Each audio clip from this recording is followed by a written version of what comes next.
What's the word, people? It's your boy John back at y'all with another video. This is the death of clout rap. Because all these mumble rappers need to be stopped. Bring back real hip hop. I don't care if it's you got a flow from the 2000 era or even the 2010 era, man. We got to stop these goofies out here that's just rapping the way that they do, because everybody tired of it, man. Everybody tired of it. I don't care if it's 6ix9ine, what Trump called him, Lil Pimp, whatever dude name is, I don't care, man. We gotta get rid of these dudes in a major way. Bring back real hip hop, man. But let's go ahead and see what this is. Death for the clout rap. Let's go. This video is brought to you by Keeps.com. Stay tuned to find out more. One of the big superstars of the world, Lil Pimp. Yeah, that's what he said, There he Lil Pimp. is. Does everyone know who he is? No. Do you know how big he is? Come on up here. If you got popping in 2017 or 2018, This and by dude. 2021 you were washed up, you were basically a one-hit wonder. You are a disgrace. Y'all got hooked on drugs, hooked on anything but phonics, and didn't fucking deliver. You are trash. For years now, hip-hop news organizations have found themselves in the unenviable position Who's where, that? rather than finding that they receive much of their traffic from detailed reporting about the music that they love, Let me put something out there real quick. I don't hate on nobody as far as how they doing their craft, making their money, anything like that. I'm not a hater. But if your music trash, your music is trash. Point blank and period. I mean, some people probably think my video's trash. It is what it is.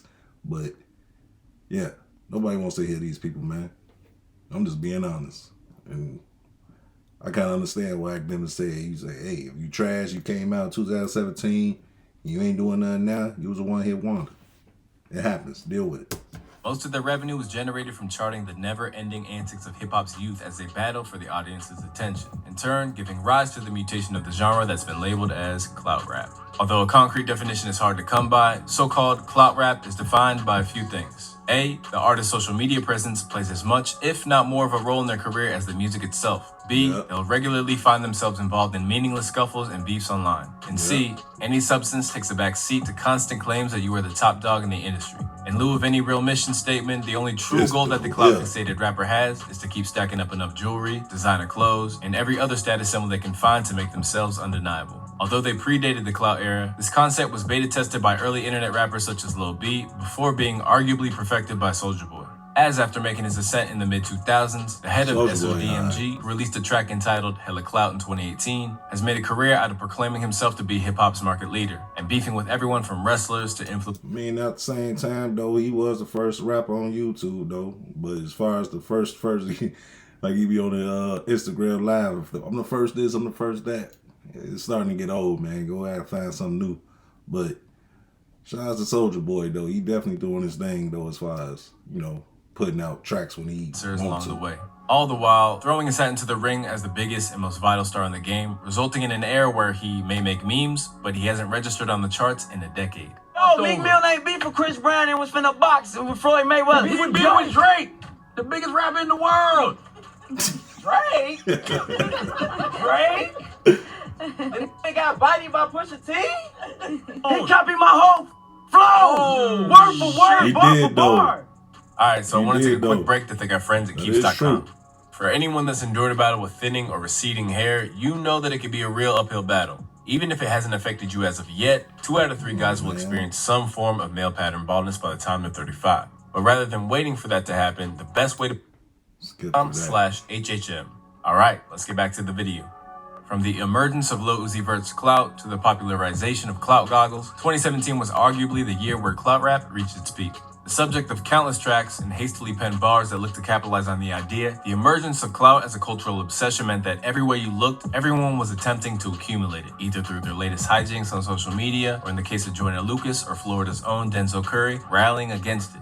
It's Muhammad Ali when he's mouthing off, which changed boxing and made it more entertaining. It's Tupac when he was going wild on people, creating entertainment, said Nas when discussing the rise of Clout in November of last year. I don't care for it when it's only that, when it's only clout, when there's no real purpose behind the record other than trying to get streams. I wish artists would try not to do so much clout chasing because the people notice it and it's corny. Although there's no doubt that some artists have modeled their careers around getting one up on others who would likely try to shrug Nasir's comments off, there does appear to be a steadily mounting case that It's corny because without social media, nobody would know who these people are. Let's be for real. Nobody would know nothing about nobody if it wasn't for social media. If you was making music, you had to ground it out the way you was, or the way people was back then. Social media made it so easy for people to just do stuff, you know, and they garbage. And at the same time, the way you dress and the way you act on social media will make people look at you. So of course you're gonna get streams off your music. I mean, that's how everybody came up. It ain't like they got talent.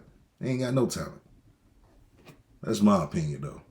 Concept has been driven into the ground. To pinpoint a prime example of this, look no further than Lil Pump. Since busting out of the gate with Gucci Gang, Pump has used his platform as a means to profit from the prevailing trends of the day, eventually gaining so much notoriety as a comedic figure in hip-hop that he even netted a Kanye West collaboration. From his provocations to J. Cole through his fake retirement and embracing the idea of being a addict, there was a period where, no matter if you liked him or loathed him, he was simply too big to be ignored. Then, he suddenly found himself scrambling to replicate his attention-grabbing style after his 2019 Harvard Dropout project saw his persona wear thin and result in the record spawning no hit singles whatsoever. And as we saw earlier, he not only attempted to feud with Eminem, but tried to garner some clicks by restyling himself as a Trump supporter. To the mind of No Jumper's Adam 22, this was a case of when clout chasing leaves you painted into a corner and just waiting on your downfall.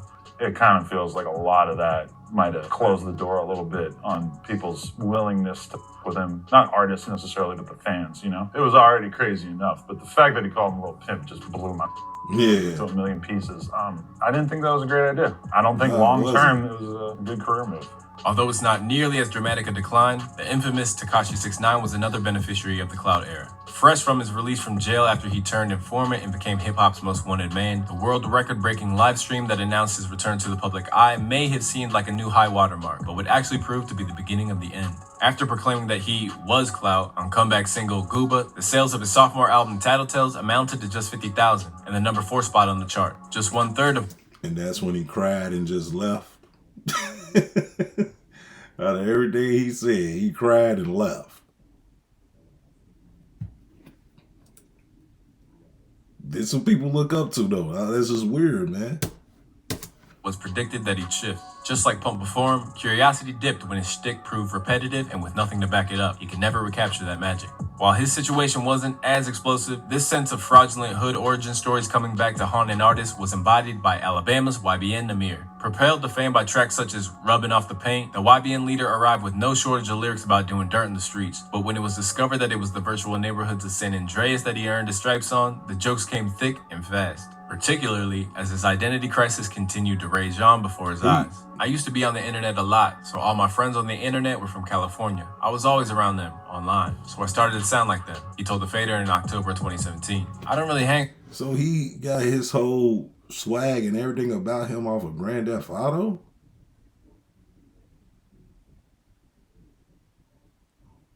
It's only so long fake dust pretend it's all over, now take it like a man.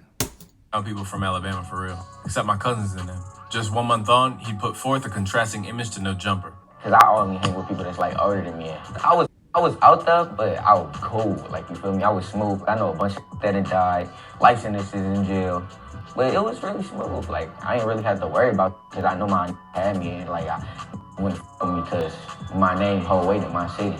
Now, in the post-Clout era, YBN Nahmir's 2021 album Visionland shifted a measly 4,000 copies and was relentlessly clowned by fans. Possessing more of a shared ancestry with YouTube rappers than with the icons of the past, it was only a matter of time until the appeal of relentless posturing wore off, particularly when you consider that as of May of last year, artists were looking to use their platforms for good.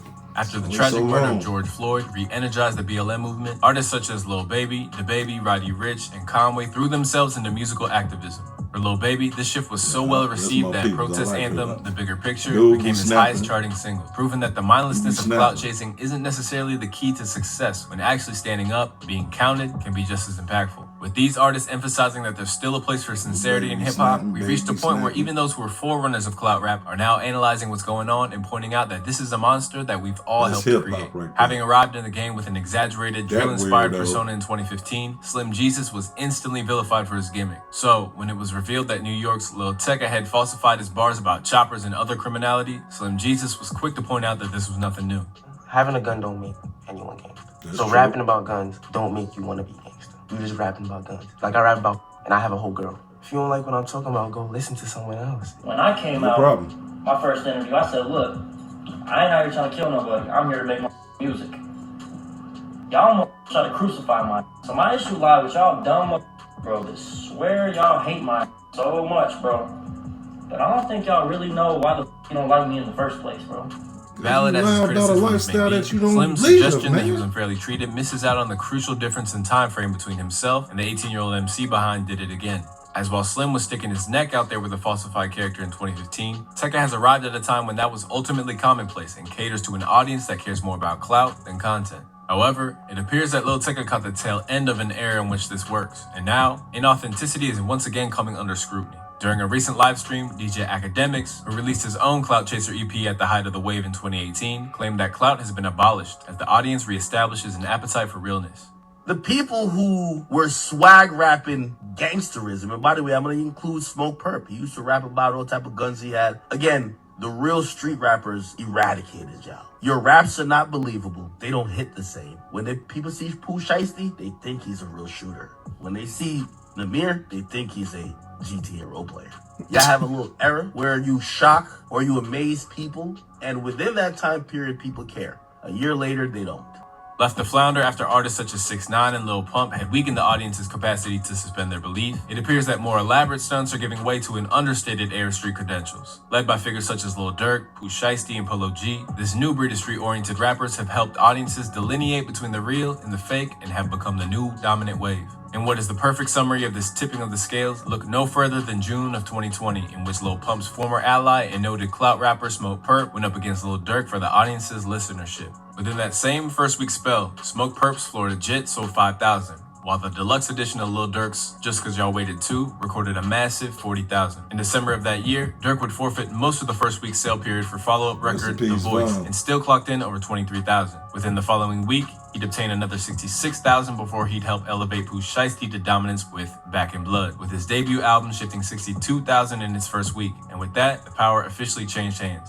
No longer willing to stand by and tolerate artists whose singular selling point comes from the same sort of drama that's made reality TV into a guilty pleasure, hip-hop is now searching for a reconfiguration of what and who will dominate the charts. And while it's impossible to know if this pivot towards rappers with a real aura of menace to them is the answer in the long run, fans can take comfort in the fact that for the clout rappers, their bag of tricks is officially drawing blanks and is out of sync with the audience's ever-evolving sensibilities. Or as J. Cole put it on the prophetic Lil Pump response of 1985, one day them kids that's listening gonna grow up and get too old for the that made you blow up. Now your show's looking like cause they don't show up, which unfortunately means the money slow up. Yep. Definitely that. The money slow up. People forget all about you. Next. That's basically how it go. But hey, this was a raw video and they touched on some real crucial points though as far as how, you know, the mumble rap era started and thank God it's almost over. You know. But shout out to what is this? I don't know.